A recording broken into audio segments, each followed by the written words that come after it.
آپ راستوں میں بیٹھنے سے گریز کریں. راستے میں بیٹھنا بالکل بھی اپنے لیے بھی آپ کے اور دوسروں کے لیے بھی پریشانی کا باعث بنتے ہیں. اور دوسرا میں آپ کو یہ بتاؤں, کعبہ شریف کا احترام کریں. یہ جوتے حاجی صاحبان نے جو ہے ہاتھوں میں پکڑے ہوئے ہیں, اس کے لیے آپ نے تھیلیاں لے لینی ہیں. جوتے جو اپنے تھیلیوں میں پیچھے لٹکا کے رکھیں. نمازوں میں دوسروں کے آگے کچھ ایسے حاجی صاحبان کرتے ہیں کہ بھی اپنی چپل جو ہے انہوں نے اتار کے پیچھے رکھ دی.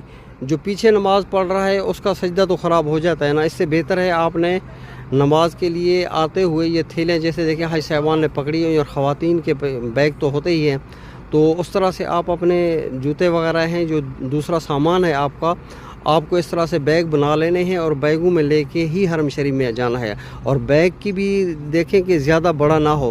اگر زیادہ بڑا بیگ ہوگا تو وہ حرم شریف کے اندر آپ کو جانے نہیں دیں گے.